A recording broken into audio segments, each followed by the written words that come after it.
What's up guys, welcome back to the channel. Today is a super fun video because Brooks just turned 6 months old. I know. And it's crazy. He's getting so big. Time is flying by. We just had his half birthday party. Yes, we threw him a half birthday party because... Say what you want. It was fun. It was awesome. But we thought it'd be a fun time to, kind of recap 6 months by taking in some questions for you guys. A lot of our audience is either maybe just now first-time parents or younger parents, or a lot of you not parents at all, but you have a lot of questions on basically like how it's going so far. So we thought we'd answer some of those today. Since we're experts now, of course. Yes, 6 months in. I mean, I do feel like though, just like from being pregnant to now, it's like we know so much more. Yeah, well, I knew nothing. Yeah, me too. Like, I feel like before you have a baby, you're just like, you don't fully understand. And so even only 6 months in, like, yeah, okay, we only have one baby and he's only 6 months old, but this is just our experience with everything, and you guys have a lot of good questions, so let's get into those. Okay, this one's a good one. What is the biggest thing you have both learned as first-time parents? You think with just like with the baby or ourselves, or what do you think? I think it's pretty broad, so you could probably take it wherever you wanted. I actually just made a post on my Instagram about this, the 6 things I've learned in 6 months of being a dad. I've learned a lot of things. I've actually learned more over these 6 months about life and myself than any 6 months in the history of me being alive. I think one big thing I've learned that's really changed my mindset, celebrating the small things and the small wins and the small moments. I've always been someone who maybe not was like hard on myself, but was not open to celebrating just like anything, just because, I don't know, I've always had the mindset it's like you have to earn something, or something really big has to happen for you to be able to celebrate. But I think having a kid and realizing how short life is and how special life is has really opened my eyes to just being like, dude, no, celebrate something every day. Like, find something in every single day to celebrate, because that's why we're here, and we're here to, of course, like serve God and to create disciples and to do things, the way that God wants us to do. But in that is finding joy and finding things to celebrate. So like we said, we just threw Brooks like a 6-month half birthday party. Like, before I was a dad, I would have thought that was the dumbest thing ever. Like, why would you do that? But now having him, I'm like, that was awesome. Like, we celebrated him. We celebrated half a year of being his parents, and I just think that's a big mindset change, and it's something that I definitely never thought I would like come to a spot where I'd be like looking for things to celebrate and to just be happy. But I think like just the memories you create and just the overall mindset you have on life when you are looking for things to be happy about and to celebrate, rather than just always looking for negative aspects and things to complain about, is a big life set and a big mindset change. So I think that's something really important I've learned. Yeah, that's good. I feel like the biggest thing that I've learned is that nothing is forever, because, I mean, we're going to get into the newborn stage, I think, in a different question. The newborn stage itself, when we were in it, it was like, oh my gosh, what are we doing? And then it's like, it was done so quick, I feel like now. And it's just like, it's a good thing that nothing is forever, and also sad because it's like, Brooks will never be this little ever again, so trying to like soak that up. But then also it's good when it's like you're in the trenches and it's like, okay, this is not forever, so I don't know, I feel like that's just, nothing is forever, so whether it's good or bad, like just soak it up, Make the best of it. Yeah.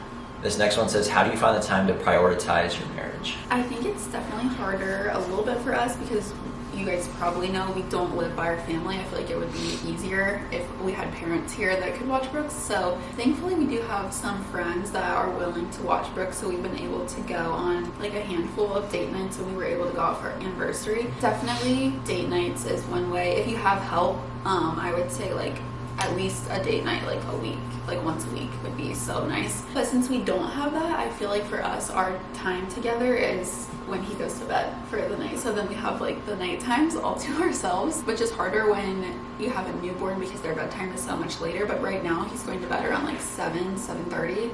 And so then we have the whole rest of the night. That's when we usually have our dinner, we watch our show together, catch up on the day or whatever. I feel like that's our time together. Yeah, I think it definitely was harder than we maybe expected it to be. Yeah. Like in the beginning, like I remember, I feel like the first 6 weeks were really tough for us, and it wasn't like that we were fighting or that anything like really bad happened. We just were like just so exhausted and so in the trenches of newborn stage, and again it was just us and first time parents, and we like our marriage definitely wasn't on the forefront of our minds because we were just like trying to survive, and that's really just what it was, is survival. And so I think like there was definitely moments where we're like, are we ever going to get back to just like being like us two again? Like I remember like we had said, we were like, oh my gosh, like our life is never going to be the same again. Which is true, but also I feel like once you get past the newborn stage, you're like, okay, wait, I was exaggerating a little bit. Yeah.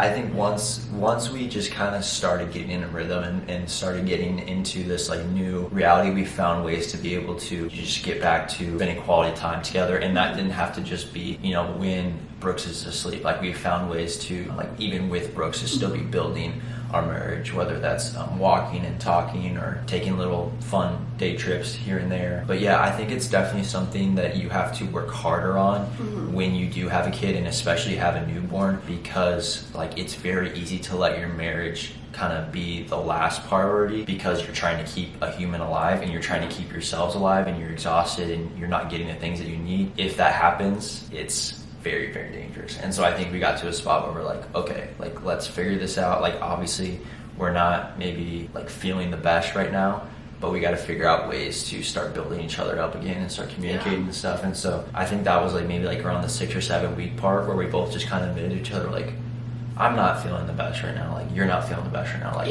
I remember saying like we're not on the same page right now, which is fine. Because also having a baby affects like the mom and the dad in many different ways. I don't know, it was just like a lot, it felt like in the beginning. Like checking up on each other daily, I would say. Just being like, how are you doing? What do you need today? Communication, I think it's not a one-time fix. Like we had to have multiple conversations where we were like, how are you doing? I'm not doing that good. Okay, me neither. Like, but it didn't just get fixed like one time. And I think that's something that maybe people don't talk about a lot. You hear a lot of people talk maybe about what's called like the roommate phase when you have a baby. I wouldn't say like it necessarily was to that point. It can get to that point if you're not very proactive about communicating well. And it's also, you know, not only are you exhausted and it's hard to communicate and spend time, but you're not being intimate. So there's certain things of your marriage that's like being taken away. So you have to be very proactive on make sure you're communicating. I think communication is the best way to prioritize your marriage during it. I feel like we get this one a lot. How did you know you were ready to become parents? And I feel like we've kind of talked about this before. A lot of people ask this. So if you didn't know, we weren't like trying to have a baby. We got pregnant unexpectedly. So we were kind of like forced into being ready. We weren't like, okay, we're ready, let's start trying to have a baby now. It just kind of like came upon us. But honestly, I always say I feel like that was the best thing for me, at least, because I think if we got to a place where we were like, okay, let's start trying, in my head it would be more difficult to be like, okay, let's try to plan this out. Like I think for our first kid it was good that it was just kind of like, okay, here you go. And I don't know, I liked it. I feel like I've said this before, like I don't think there's ever like a perfect time to have different any big lifestyle change. Never a perfect time to move, buy a house, get married, have a kid. Like anything that's a very major life decision, there's never going to be a time where you feel perfect 100% ready, because that's just not how life works. There's just too many different outcomes and different situations in life that are going to make every decision have pros and cons, and that's just like what it is. But I think like obviously if you're trying to figure out if you're going to be somewhat close to being in that right space, like you probably need to be living in an environment that's going to be healthy to raise a baby. You need to be someplace where financially you're not going to be too stressed out. Obviously babies are super expensive and people's lifestyles range from, you know, person to person, but at least something where you're not going to be overly too stressed about having a baby and affording their needs and stuff. And I think just being in a good spot with your partner would be another big thing. If you guys are coming close to that and you feel like you're in a good relationship with your partner, I think those are big 3 things where you're just like at that point, whatever happens, because like it is hard to plan, and even with moving and housing and whatever big life decisions you're going to make, like there's always going to be times where you're like, this could be a con in this situation. Kind of thing. So if you're always waiting to be ready, you're probably going to miss the window when you are actually ready. And also remember, you are pregnant for almost 10 months. I was pregnant for longer than 10 months because I went past my due date. So like even if you're ready, you still have a long time before your baby's actually coming. It feels like you're pregnant forever. We were like, are we ever getting this baby? It did feel a long time, and obviously I wasn't the one that was pregnant, but it did feel like a long time. But it was like a good amount of time because we really got to like get the last out of like being together to the point where we were like, okay, let's get this baby here. We were like, okay, we're ready for our baby now. So there were a lot of questions about like sleep. So like Brooks is 6 months now, and obviously sleep is a big thing. So when did Brooks start sleeping in his crib, and does he sleep through the night? Any tips? So his crib, it's the one from Nestig where it's like a bassinet and then it can turn into a full crib, which I really like that because the bassinet was on wheels. So it was super easy to wheel back and forth from his room to our room. So he was sleeping in his bassinet in our room for the first 3 months, around there. And then we weren't necessarily like, oh, he's ready for his big crib. He just was outgrowing his bassinet. Like, he was hitting the sides of it when he was sleeping. And so we were like, we need to put him in his crib. So that is obviously in his room because his crib wouldn't fit into our room. So around 3 months is when he started sleeping in his own room. And I feel like 3.5. I will say though, we would put him to sleep in his room. We would just wheel him back into our room. Yeah. Like when I was going to bed. Yeah. And I do think that was a big help in the transition to fully in his room. That's because true. he was used to going to sleep originally in his room. I would just wheel him into the bed. And he would stay asleep during that. So I do think that was a big, that's true. easy adjustment. Yeah. We wouldn't put him to bed in our room. Because we would still need to be in our room and our bathroom and things like when he was sleeping. So then once we were ready for bed, he would get wheeled over. But then like 3.5 months is when he hit his sleep regression, I feel like. So he was never sleeping through the night. I think he did like maybe twice. He slept through the night. But it's like on pure luck. He would only wake up like once or twice in the night. And then around 3.5 months, it was like every hour, every 2 hours. It was that, and it wasn't easy to get him back to bed. Yeah, once he was awake, he was ready to be up and screaming. So that was tough. And then you're not supposed to like sleep train at least until 5 months. It's like right before he was 5 months. We like kind of did a little bit of sleep training. We didn't like fully enforce it or anything. We never did it that hard. I think the big thing we did that helped the most, and again, he doesn't sleep through the night right now. Like that's just not a thing. And we like every baby's different. He's a big dude. He likes to eat, so he's gonna wake up in the night to eat, and so that's just the thing. But we've definitely gotten it to more of a schedule now, and where he actually will go to back to bed easier. So we are past that first sleep regression. The big thing, like the biggest tip, is we got to a schedule. So I think early on I don't know if we thought we wanted to be like, not like cool parents, but we were like, we don't need to have like a schedule. Like he'll just fit into our schedule. His bedtime's gonna be whenever we want it to be. And naps were whenever he was tired, and that was just kind of silly. And so we started to, because it's difficult. It's difficult to get in a schedule because if your friends invite you out to do something and you're like, I can't come because our baby needs to be in bed at this time, or they invite you out to do a walk in the day at this time, or go to a coffee shop. It's like, I can't. So it's kind of annoying because you do have to set structure, but it helps tremendously. It got him, knowing, oh, I'm tired, it's my nap time, or like this is when I go to bed, this is when I wake up. And so like that was a big help, is setting a schedule. Naps are kind of difficult to hit right on the button, but as far as nighttime, we set a routine was big too. Yeah.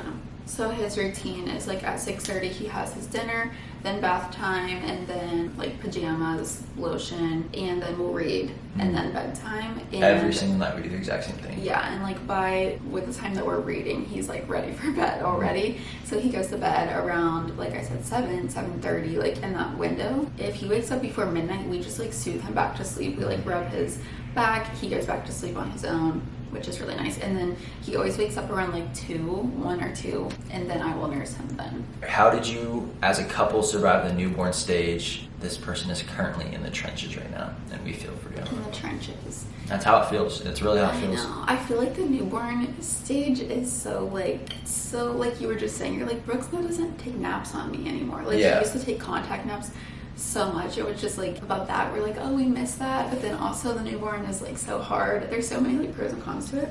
Yeah, we touched on it a little bit, but I feel like the first 3 months we were just like, what are we doing? Yeah, it was tough. Yeah, it was really tough. It's just a huge life adjustment, I think, especially for your first baby. Now when we have a second, we know what to expect, but the first baby, you're like, what on earth is happening? Well, and like we never got like diagnosed, but possibly had colic because there was just nothing. Like if he was awake, he was crying, screaming. And that just wears on you too, because it's not only like you're hearing that and stuff, but it's like you feel for your baby and you don't want him to be sad and stuff. It was at least 8 weeks of just really, really tough. And we were like, we don't know why you're crying. Like, you're fed, you've taken a nap, like, you're changed. Yeah. We don't know why you're crying, we don't know how to help you. My biggest thing with like the newborn, again, like I'm the dad in the situation, I'm not the mom, like your body's going through changes. That's like a whole different thing. But the thing that I would like change if when we have another kid in like my mindset to just be present in that place, because again, like every stage has its pros and cons of him, and I do miss how small he was, and I miss the contact naps and stuff like that, and there's definitely the majority of it I do not miss.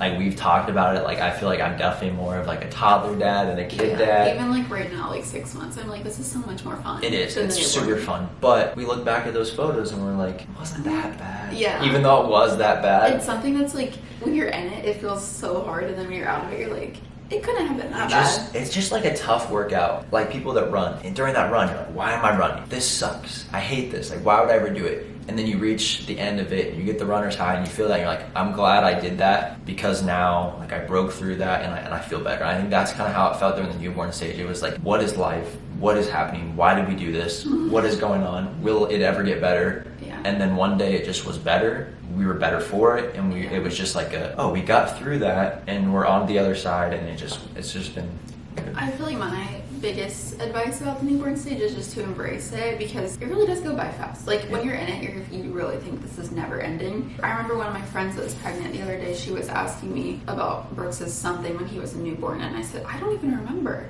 And it was not even that long ago. And I was like, I know when we were doing this, it was so hard, but right now I don't even remember. That's the biggest thing. It's not going to last forever, so you just have to remember that. But if you're like just feeling so not depressed, but kind of, you're not alone. I think that is such a common theme for the newborn stage. Yeah. Especially on the mom, like your body is trying to heal as well. And I don't know, I just was feeling so sick after I had him too for like at least the first week, in which I wasn't expecting. It was just a lot of things. I would say like one more tip is like, don't be afraid to ask for help. Like you live by family, ask them for help. If you live by friends that like care for you, like ask them for help. If you have people in your life that have done this before, ask for help. As new parents and younger parents, you don't want to seem that like you don't know what you're doing, or that you don't want to seem as you're a bad parent if you need advice. But like that's actually being a good parent, is seeking out that advice and seeking out help so that you can be the best parent possible. So you're really being a bad parent if you're not asking for help when you need help. Oftentimes if you don't have a baby, you don't know necessarily when it's okay to ask someone to help them, so you're kind of waiting for them to ask you for help. So there's probably people in your life that are willing to help you and wanting to help you. Okay, this is the last question of like longer answers. Did your plan of how far apart you wanted your kids to be change after having your first?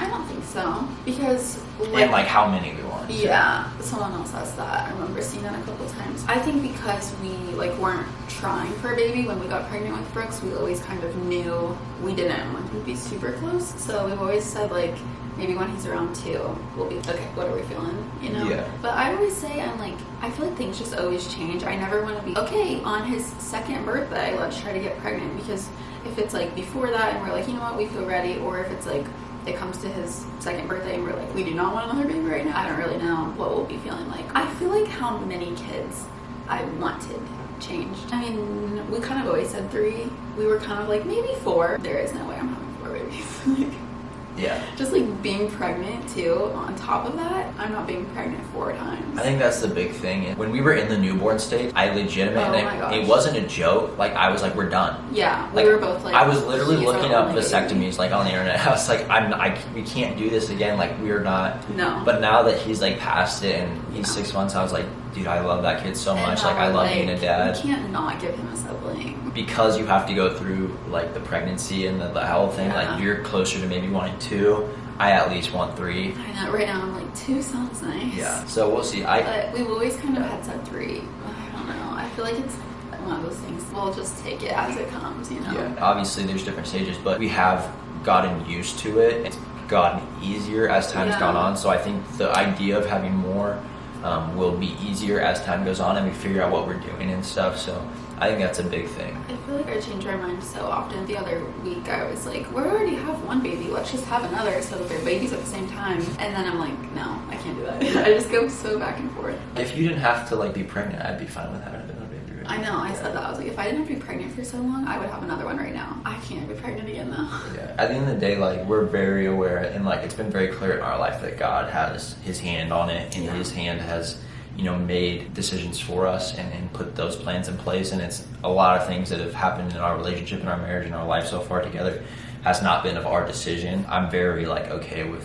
whatever God is in store for us. So I think it's just like we can plan it out and say when he's 2, we'll start trying, and if we feel God telling us before, or we feel that's what we're supposed to do before, that'll happen. And if we get to it 2 years and we don't feel like God's laid that on our heart that we should have a second at a time, then we won't. But I love just having a family. I really do. Like I love having a family, and it's been super, super fun. So we're definitely not going to stop at just Brooks, but right now we're enjoying just him right now. Life with him.